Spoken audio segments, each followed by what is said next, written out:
Bienvenidos al Catecismo de la Iglesia Católica. Estamos siempre con ustedes en compañía, en comunidad, llegando a sus hogares para compartir nuestra fe. Y es que es muy importante que cada uno de nosotros podamos conocer más nuestra fe para poderla amar. Como cristianos, como bautizados, estamos en ese compromiso, saber en qué creemos y dar fundamento de lo que creemos.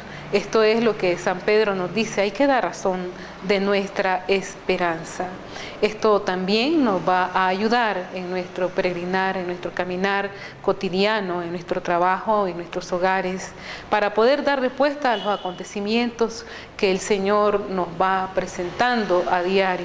Acontecimientos a veces tristes, a veces gozosos, a veces muy lamentables, pero a la vez que vamos respondiendo con fidelidad al Señor, el Señor nos va a dar la gracia para poder responder a estas circunstancias y también alimentarnos según su voluntad. Y esto es parte de la espiritualidad cristiana, un tema que vamos a discutir, a reflexionar y profundizar el día de hoy. Cómo es la espiritualidad cristiana, cómo identificarla, además de las fuentes de la espiritualidad que nosotros frecuentamos, como es las Sagradas Escrituras, la lectura orante con la palabra, los sacramentos, la misma Eucaristía, que es la fuente de la espiritualidad cristiana, pero también nosotros necesitamos identificar cómo el Señor de la historia sale a nuestro encuentro de nosotros, de cada uno de nosotros, a cada momento, en cada tiempo, en cada segundo. Él se hace presente, se hace el encontradizo, Él nos busca, nosotros estamos también pendientes de esa búsqueda del rostro de Dios. Y el Catecismo de la Iglesia Católica, en el número 2566, nos dice explícitamente lo siguiente: por la creación Dios llama a todo ser desde la nada a la existencia, coronado de gloria y esplendor. Salmo 8, verso 6. El hombre es, después de los ángeles, capaz de reconocer qué glorioso es el nombre del Señor por toda la tierra. Salmo 8:2. En esto nosotros pues tenemos esa dicha, ese gozo que nos inunda, saber que podemos conocer al Señor y reconocer toda su gloria y estar y gozar de su gracia, un pedazo de cielo en distintos momentos, en algunas circunstancias cuando la gracia actual se hace también presente en nosotros. Incluso después de haber perdido por su pecado su semejanza con Dios, el hombre sigue siendo imagen de su Creador. Conserva el deseo de aquel que le llama a la existencia. Todas las religiones dan testimonio de esta búsqueda esencial de los hombres. Hechos 17:27.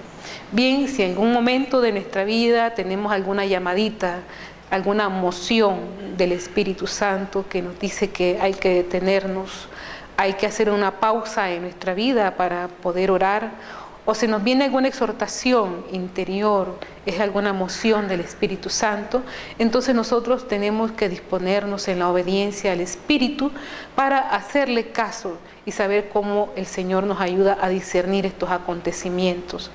Discernirlo, sí, a la luz de la palabra de Dios, y también otra dimensión que es muy importante tomarla en cuenta, nuestra comunión con la Iglesia a través de los sacramentos que nos dan la vida de la gracia, encontrarnos con Él ante Jesús, Eucaristía, con su palabra, en la Eucaristía, su pan, ese pan que nos da la vida de la gracia. Bien, entramos un poquito a la reflexión y decimos que el rostro misericordioso de Dios siempre está presente ante nosotros. No podemos estar tristes, sino al contrario, gozosos. Y esto lo ratifica el Salmo 8, que somos capaces de Dios. El conocimiento y la experiencia del rostro de Dios, pues es la primera exigencia que identifica la espiritualidad cristiana. La espiritualidad es la conversión progresiva a Dios de Jesús. La imagen de Dios necesita ser purificada y evangelizada muchas veces de nuestros patrones culturales, sociales y de la propia historia de la vida.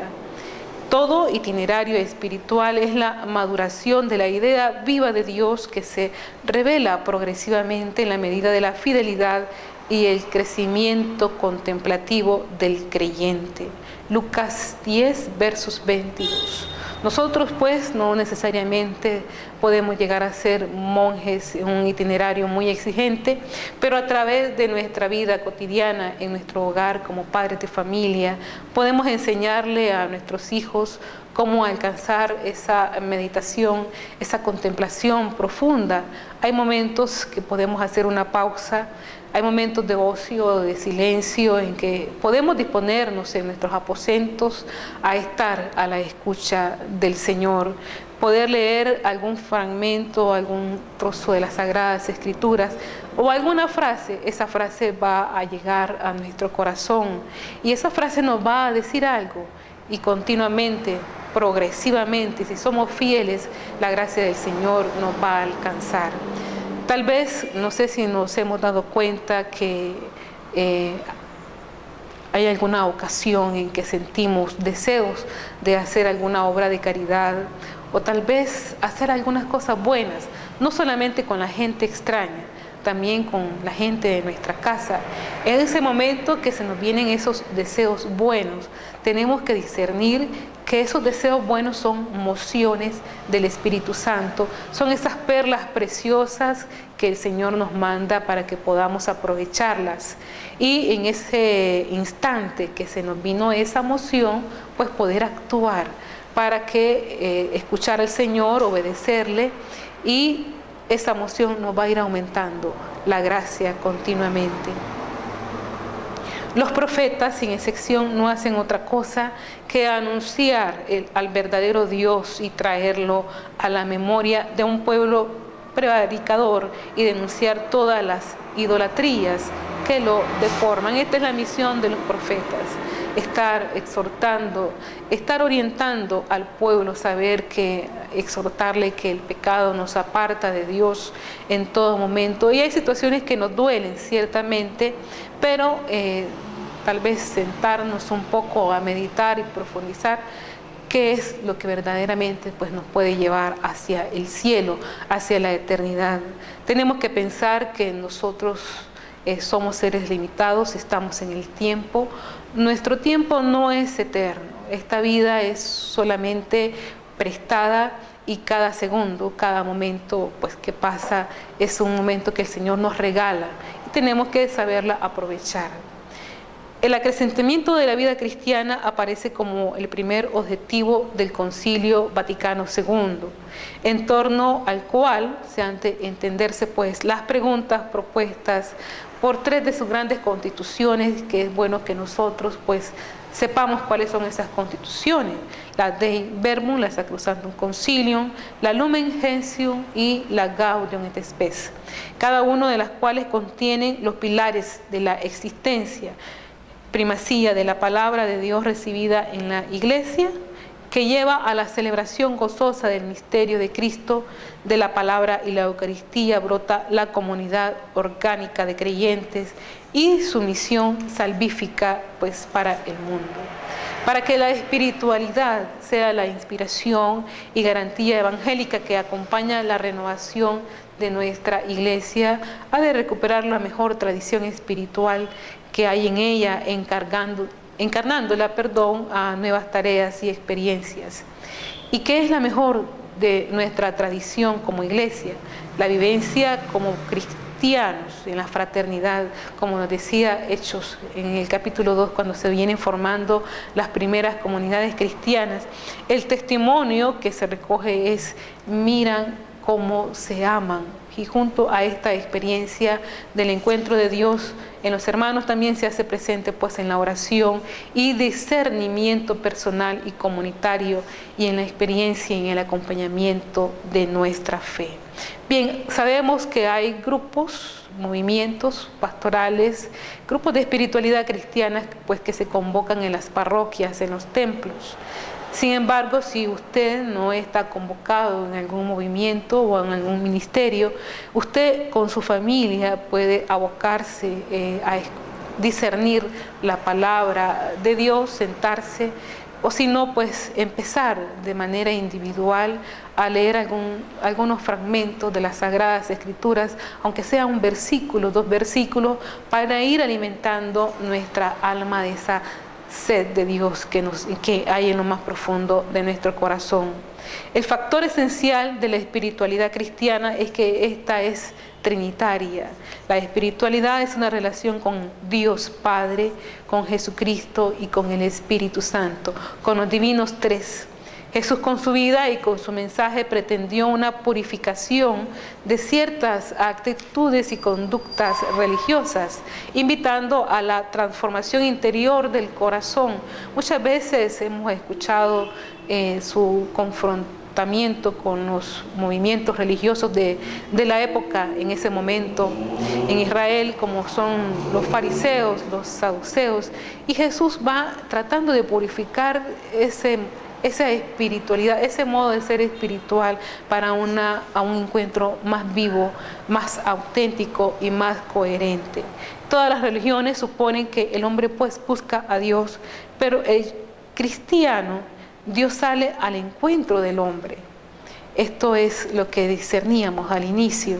En muchas de las religiones que nosotros conocemos, el hombre es el que busca a Dios constantemente, pero aquí este Dios es el que se hace el encontradizo. Dios es persona, lo podemos ver, encontrar todos los días, en cada momento, y Dios sale al encuentro de nosotros porque es precisamente un Dios misericordioso. Nos busca, nos llama, establece un diálogo con nosotros, y en ese diálogo Dios nos propone un camino de liberación y de salvación. Esto es lo específico de la religión cristiana. Esto es lo que nos identifica, este permanente diálogo espiritual para un cristiano que necesitamos pues vivenciarlo constantemente. Así Dios se hace el centro y la referencia de toda pues la experiencia cristiana.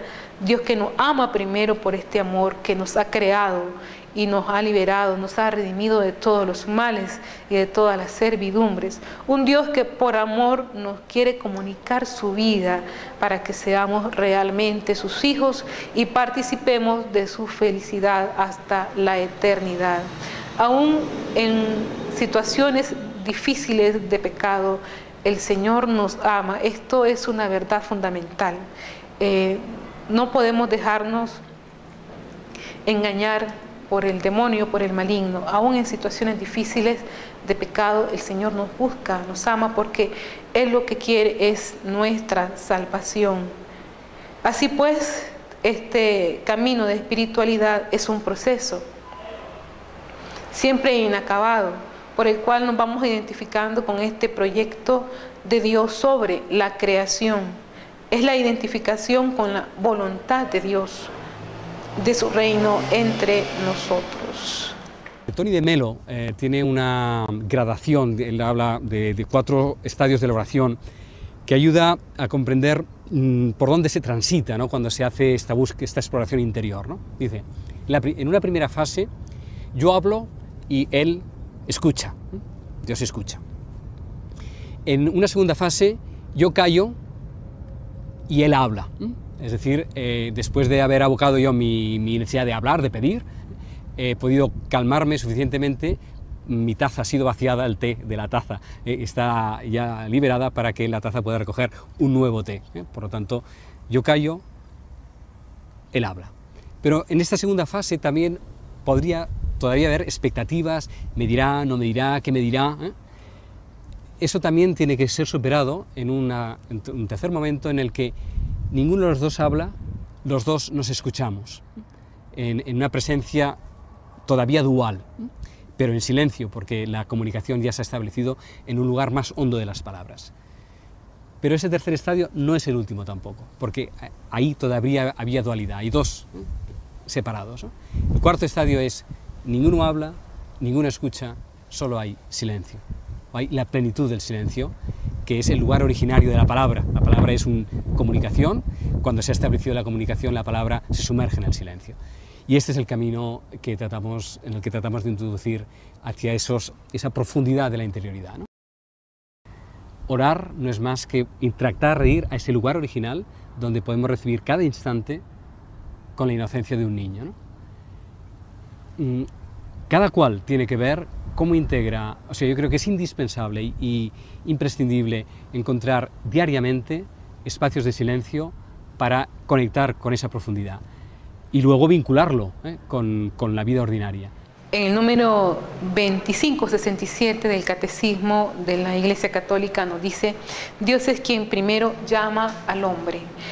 Cuando olvide el hombre a su Creador o se esconda lejos de su faz, corra detrás de sus ídolos o acuse a la divinidad de haberlo abandonado, el Dios vivo y verdadero llama incansablemente a cada persona al encuentro misterioso de la oración. Aún, como decíamos en la reflexión anterior, aún en situaciones difíciles de pecado, el Señor nos busca, nos llama. Qué bonito es sentirnos amados y perdonados por el Señor. Es así, ¿por qué? Porque Él tiene un propósito, una intención primera hacia nosotros.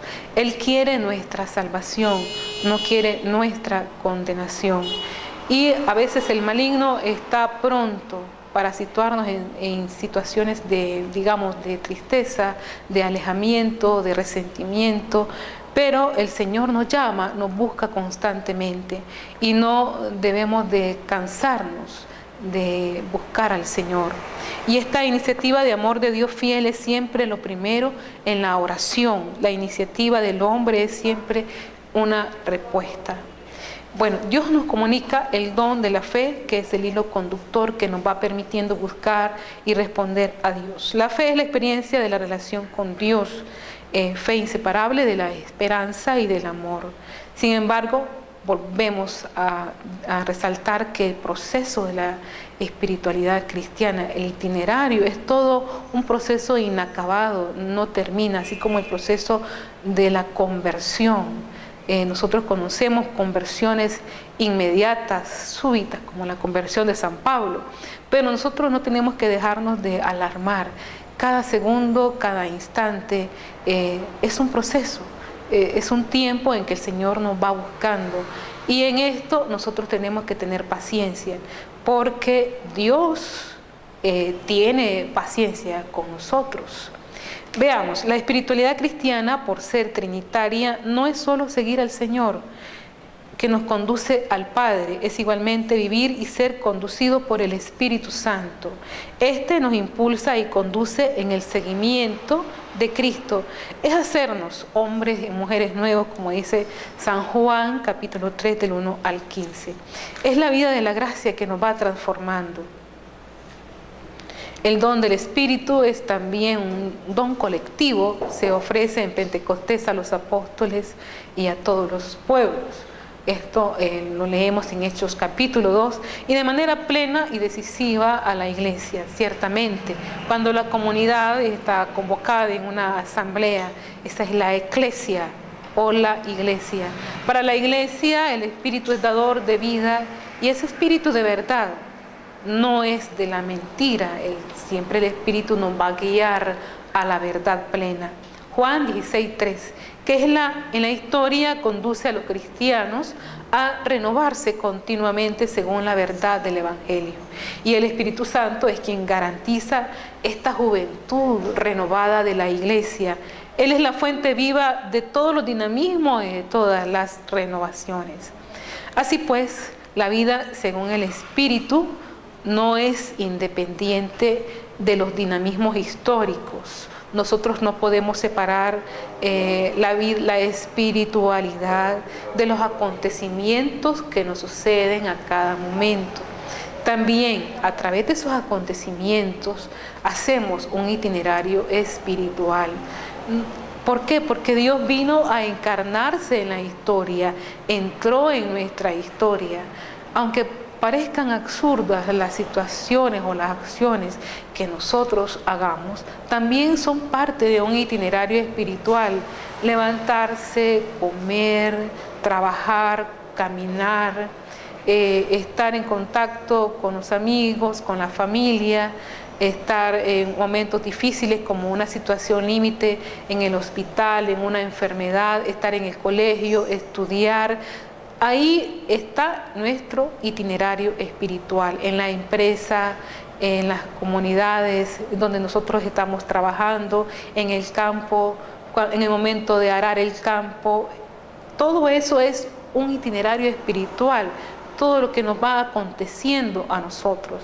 Y en él se manifiesta en los dinamismos de la historia y de la sociedad, en sus valores, en sus aspiraciones, en sus ideales, en sus quehaceres. Pero cómo nosotros vamos respondiendo a todas esas situaciones concretas de nuestro devenir histórico, ya sea en el campo o en la empresa, con los hijos, en la familia, caminando, dando clase como alumno, estudiando. ¿Cuál es nuestra relación de fidelidad con las situaciones o acciones que el Señor nos va presentando? Jesús no solo ha enviado su Espíritu, Él mismo es su actividad terrena, encarnó plenamente ese espíritu, se dejó conducir por él, realizó radicalmente aquello en la cual todos estamos llamados a vivir según el espíritu, vivir según los criterios y la perspectiva de Dios.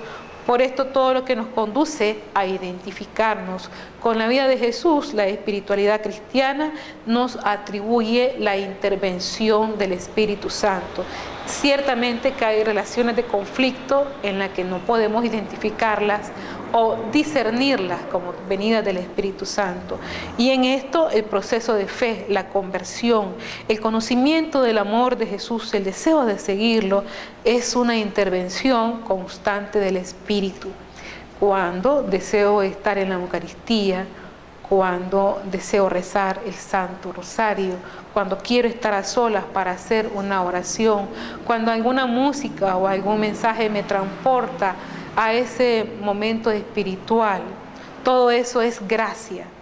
Pero también hay fuentes de gracia, como es la misma palabra, los sacramentos, que son un encuentro constante con Jesús y también que fecunda y vivifica. Dios pues no se revela única y plenamente en Jesucristo. Hebreo 1 del 1 al 3.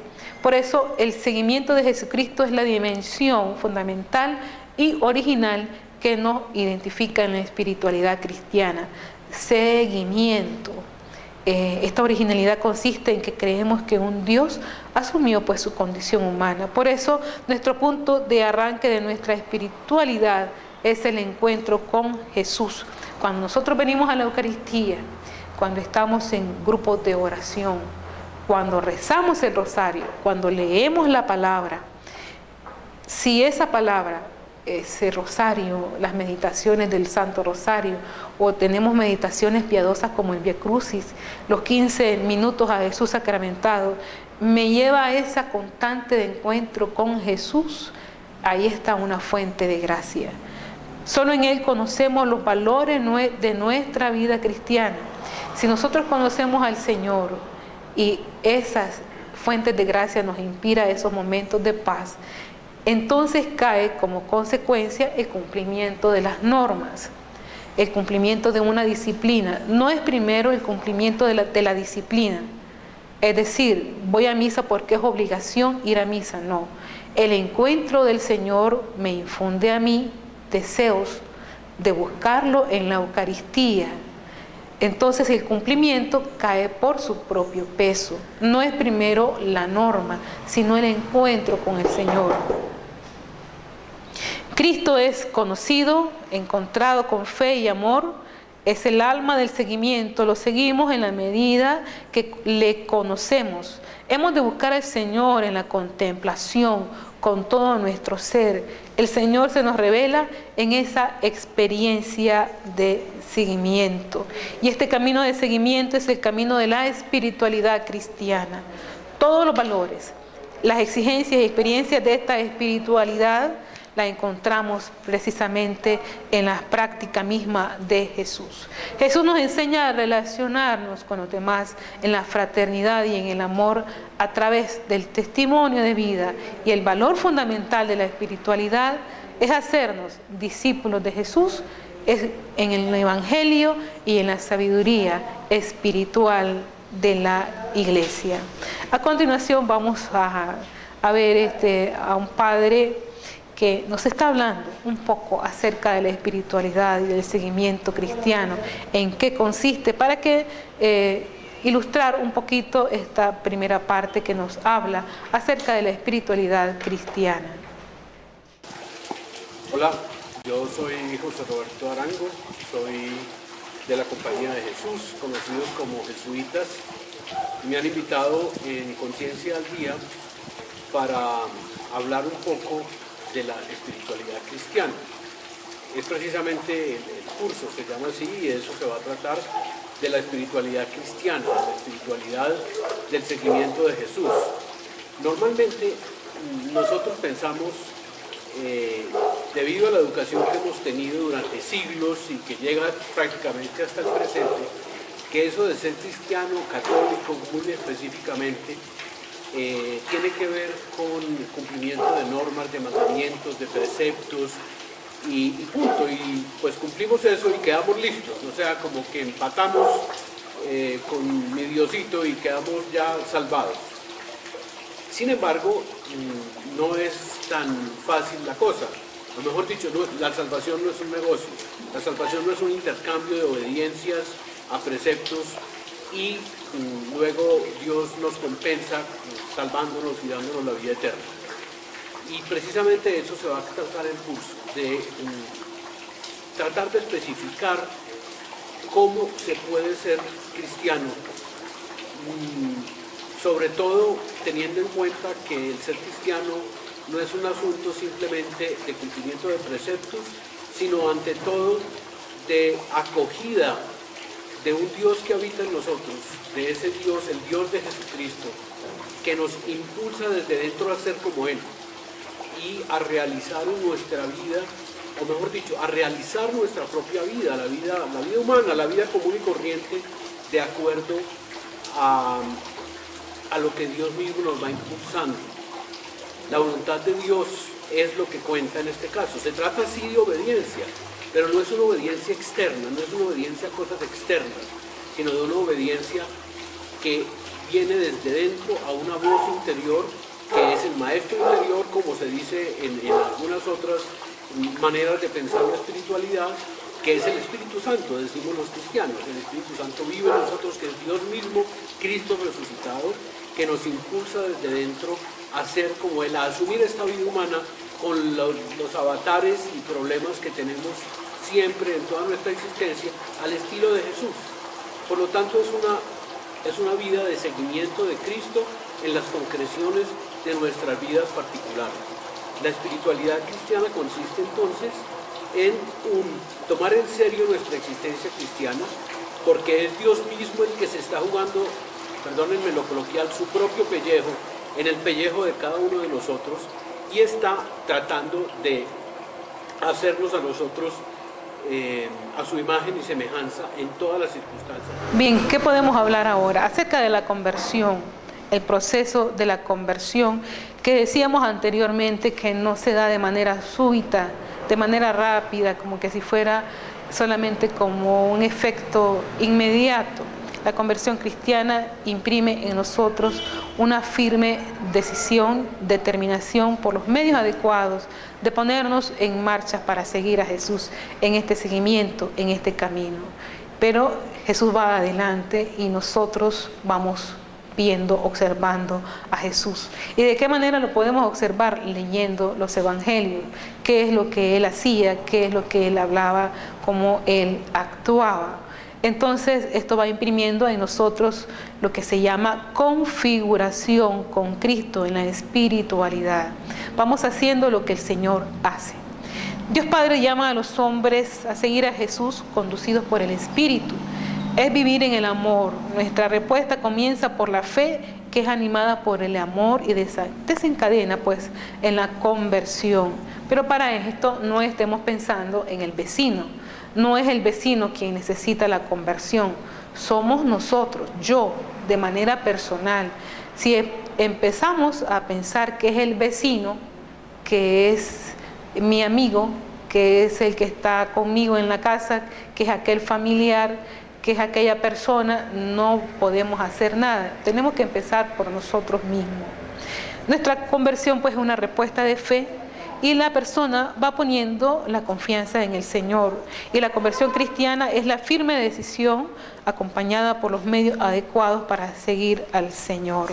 La conversión es una ruptura, un cambio de mentalidad, de prácticas y actitudes. ¿Qué prácticas y actitudes son contrarias al seguimiento del Señor? Nosotros tenemos que hacer una revisión, qué es lo que nosotros estamos haciendo que no concuerda con el seguimiento de Cristo. Comenzamos entonces a actuar, a imitar a Jesucristo. Es nacer de nuevo según la vida del Espíritu. Pero claro, esta decisión imprime en nosotros una crisis, es un largo proceso que se toma toda la vida. Si hay una costumbre que es mala costumbre en nosotros, entonces cuando tomamos la firme determinación de no volverlo a hacer, ciertamente que va a generar en nuestro interior una crisis profunda, pero ahí es donde nosotros tenemos que permanecer constante.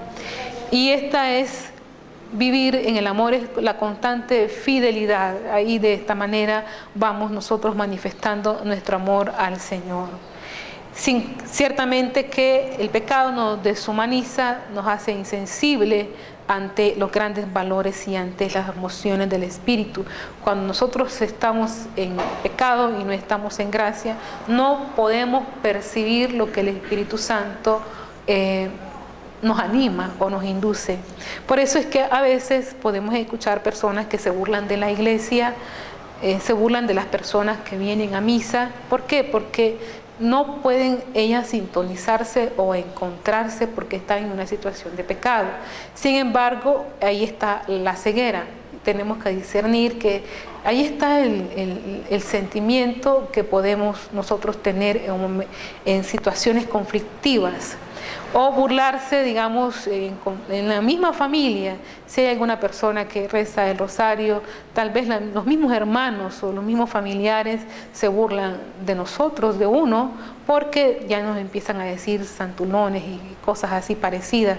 Precisamente por esto, porque no percibimos, esas personas no perciben la gracia. Sin embargo, nosotros no podemos entrar en una especie de sentirnos como fariseos. Aquellos son malos o nosotros somos buenos. No, al contrario, esto nos va a comprometernos a rezar los unos por los otros y a nosotros los que sufrimos las burlas, saber que es parte del seguimiento del Señor y que esto es parte de la cruz de la espiritualidad cristiana.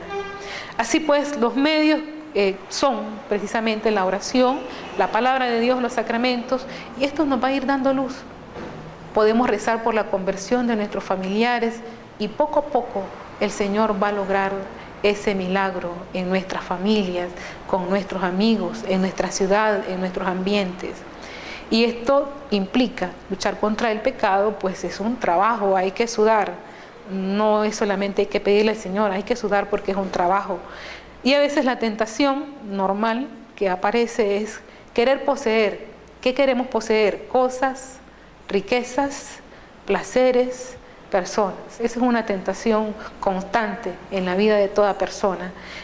Querer valer es otra tentación.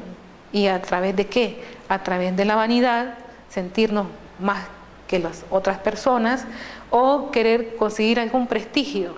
Esto es también otra tentación. Querer ser, sustituir a Dios. Muchas veces nosotros creemos que somos los primeros, que podemos hacer las cosas, que somos imprescindibles en mi familia. Querer sustituir a Dios cuando en el fondo pues es el que lleva los hilos de nuestra historia. La lucha contra las tentaciones es luchar por ser, valer y poseer. Ya decíamos, poseer cosas, riquezas, placeres, querer valer, vanidad, prestigio, orgullo, soberbia, y querer ser es sustituir a Dios, creer que todo lo somos, lo poseemos, lo valemos y creer sobre todo que todo lo podemos hacer. Así pues, la conversión es un proceso largo, espacioso, trabajoso, sesuda, y hay momentos y etapas en que las opciones tenemos que elegir entre Cristo, pasar por crisis de maduración y crecimiento. Todo es parte de la purificación del fondo de nuestro espíritu. Y no desesperarnos. Santa Teresa recomendaba saber esperar, no desesperarse, no huir en ese momento, sino tratar de esperar para mientras pasa la tentación o aquello que nos afecta de manera interior. De hecho, la espiritualidad cristiana, pues no vayamos a pensar que va a resolver todos los conflictos psicológicos que nosotros vivimos.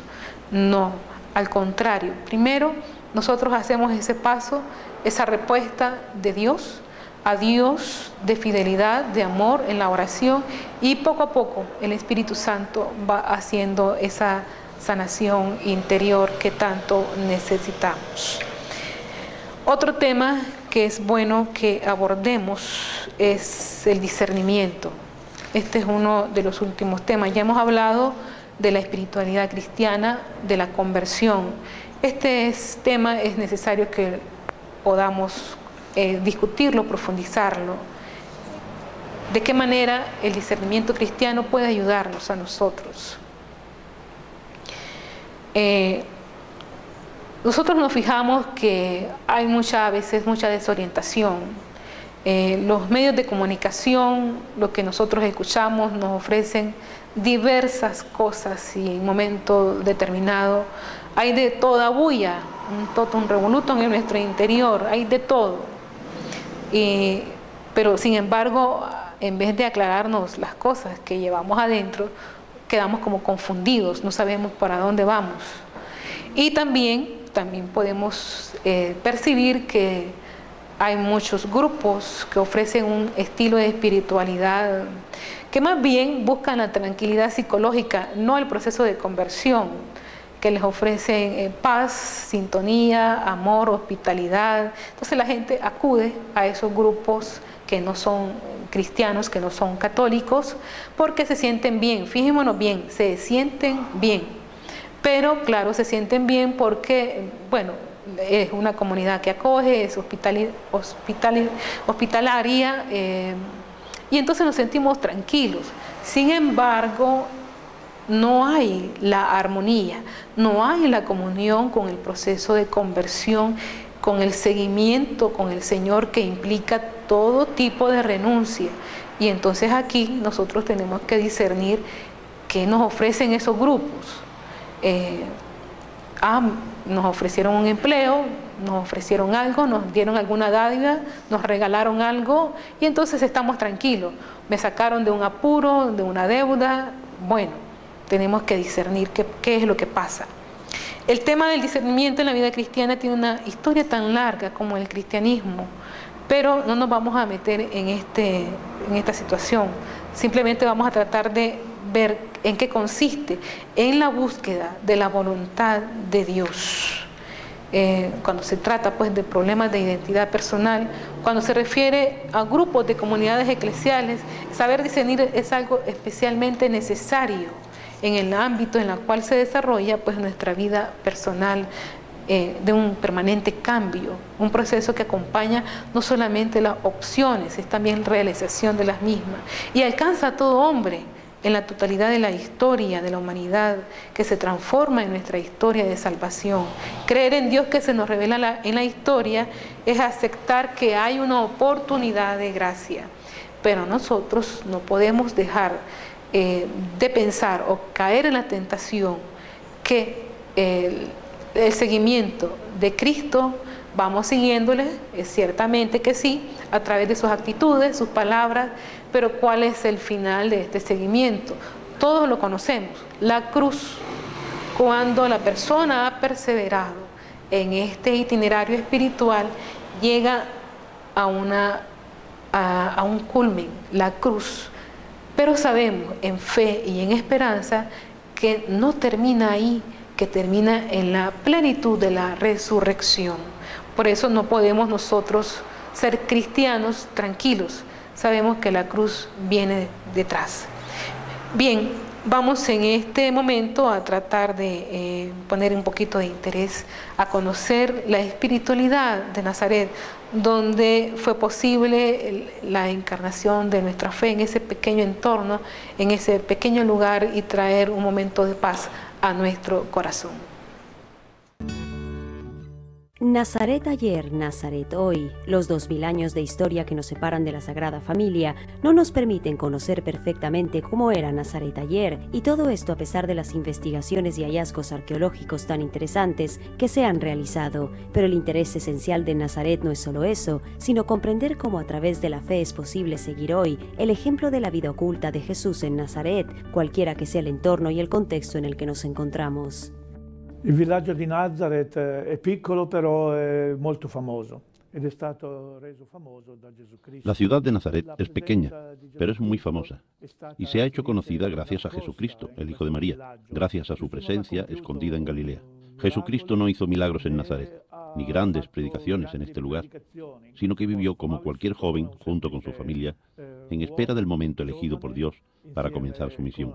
Esta situación es una situación en la que todo hombre puede sentirse, de alguna manera, unido, porque todos tenemos una misión encomendada por Dios, pero no siempre estamos llamados a hacer explícita esta misión con gran proclamación. Al contrario, a menudo somos llamados a vivir nuestra misión en la humildad de las pequeñas cosas, tal como lo hicieron Jesús y María por mucho tiempo. Una cosa muy interesante es lo que se llama la espiritualidad de Nazaret. Es una espiritualidad que fue muy difundida, sobre todo, por el ahora beato Carlos de Foucauld, que, como se sabe, vivió 3 años aquí en Nazaret, y aquí conoció la verdadera conversión. Fue renovado y fue positivamente consternado por el descubrimiento del Espíritu en Nazaret, de la espiritualidad de Nazaret, o como se dice, de la gracia de Nazaret. ¿En qué cosa consiste esto? Consiste en el simple hecho, pero extraordinario, de que Jesús compartió nuestra vida cotidiana, de trabajo, de familia, de oración, de relaciones sociales, pero el hecho de vivir esta vida cotidiana durante 30 años lo transformó, lo preparó, lo hizo maravilloso y le dio una dimensión sobrenatural, lo purificó. Es este el descubrimiento que hizo Carlos de Foucauld, un descubrimiento que también nosotros podemos hacer, que todos los peregrinos podemos hacer, porque si vivimos nuestra vida ordinaria de familia, de trabajo, hecha de rutinas y sucesos banales, toda la vida ordinaria se vuelve maravillosa, sobrenatural y divina, porque la vivimos con Jesús de Nazaret, según el Espíritu Evangélico. Como Carlos de Foucauld, todos necesitamos volver a Nazaret y quedarnos allí para crecer con Jesús entre María y José, en la sencillez, humildad y la alabanza. Entonces a la experiencia de la cruz como espiritualidad. Lo que solemos denominar como cruz, las cruces de cada día en el lenguaje de la espiritualidad, es propio de la cultura cristiana, no es otra cosa que los sufrimientos y contradicciones de la vida, los conflictos, que muchas veces pueden ser internos, pero también son externos, nos vienen de afuera, a través de las incomprensiones, los malos entendidos, las situaciones de pecado, la envidia, el egoísmo, la soberbia. Sin embargo, estamos en ese dinamismo, cómo responder a esas situaciones que son contrarias al seguimiento de Cristo, y en la cual nosotros podemos contemplar constantemente a través de las oraciones de piedad, por ejemplo, el Vía Crucis, en el ejercicio y en las meditaciones del Santo Vía Crucis, cómo el Señor abrazaba la cruz porque sabía que en eso estaba precisamente la salvación de la humanidad. La cruz es un hecho real de la condición humana. Muchas veces queremos vivir sin sufrimiento. Esto es natural en cada persona, en cualquiera. No es esto es parte de nuestra naturaleza. Queremos estar bien. Sin embargo, es parte de nuestra condición. No la inventó Jesús, ni la mística. De suyo las cruces no tienen valor, ningún valor en sí, si son una experiencia humana negativa. Si la concebimos como una experiencia negativa y más bien nos infunde resentimientos, nos infunde tristeza, nos infunde alejamiento de Dios, entonces ciertamente que no va a dar los frutos que nos ofrece, como la redención, la curación, la sanación, la salvación, el perdón de los pecados. Y a causa de Cristo, ¿qué es lo que no se sufre? Basta con ser un cristiano que quiere vivir comprometido con su fe para que todo se le venga encima. Cuando una persona ha sido conocida, que no ha vivido coherente con su vida y de repente permite su opción por Jesucristo, entonces empieza la burla de parte de la gente. Y esto ni el mismo Señor se escapó. El Señor sufrió también el desprecio y la burla de sus conocidos.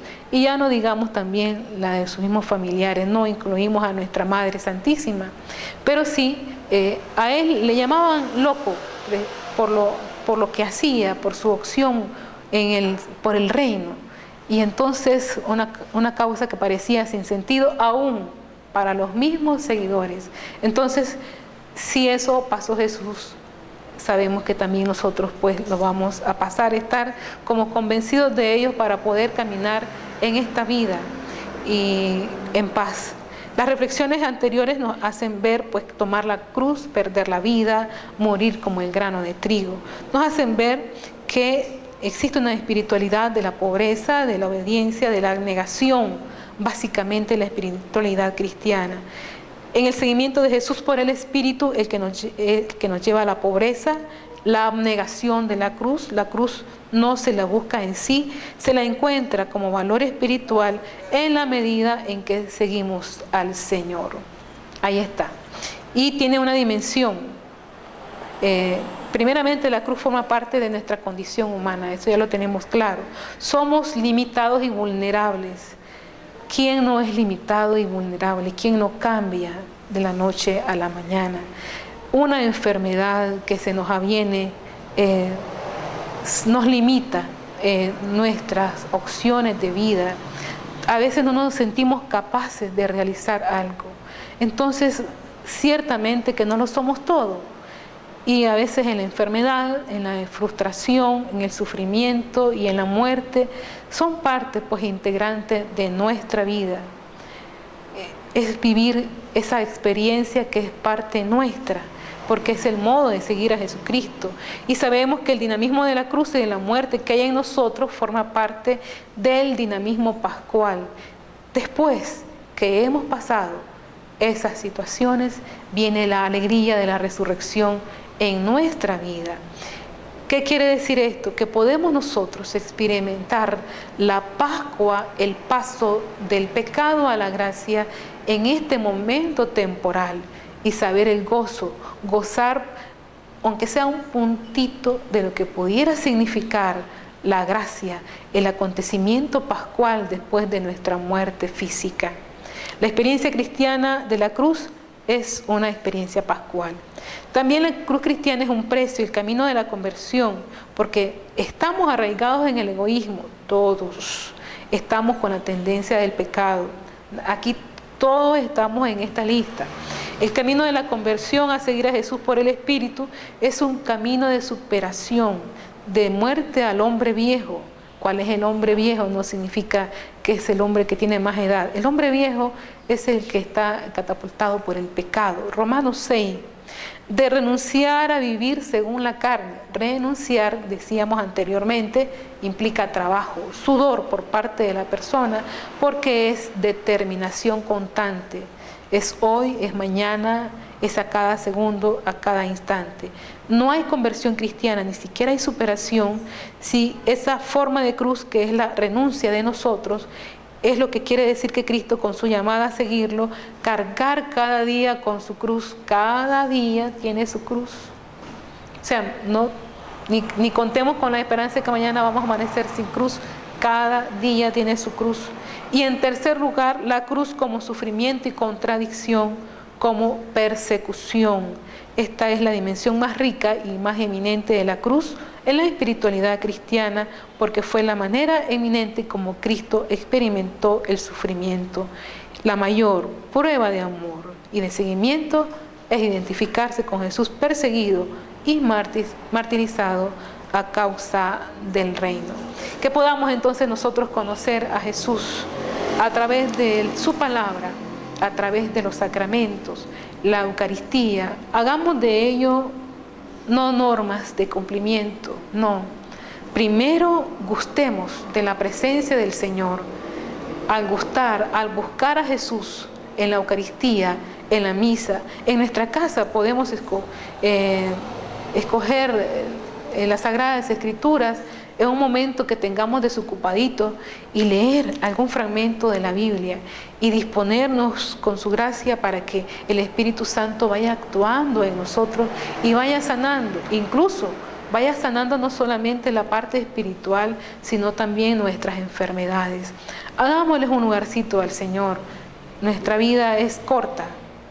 Este tiempo es el tiempo de gracia. El hoy que nosotros tenemos es la oportunidad que el Señor nos da. Hagámonos acompañar también de la Santísima Virgen María, la que siguió fielmente a Jesús hasta la cruz, con mucho dolor, pero también acompañó en este crecimiento y en este itinerario del camino de la salvación de la humanidad. Hasta una próxima edición del Catecismo de la Iglesia Católica.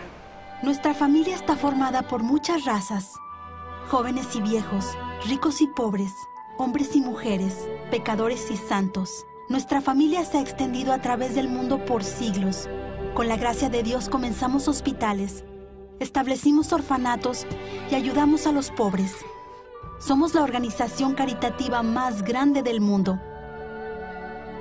Educamos más niños que cualquier otra institución académica o religiosa.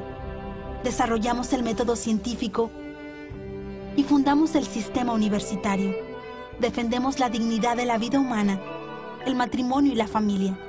Ciudades llevan los nombres de nuestros venerados santos que navegaron un camino sagrado ante nosotros. Guiados por el Espíritu Santo, compilamos la Biblia.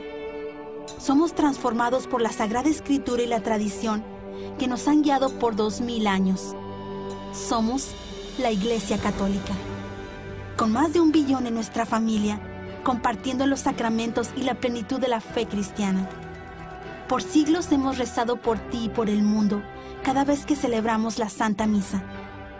Jesús mismo sentó las bases de nuestra fe cuando le dijo a Pedro: tú eres Pedro y sobre esta roca edificaré mi iglesia. Los padres de Pedro han guiado a la Iglesia Católica con amor y verdad. Y en este mundo lleno de caos, problemas y dolor, es reconfortante saber que algunas cosas permanecen consistentes, verdaderas y fuertes. Nuestra fe católica y el amor eterno que Dios tiene por toda la creación.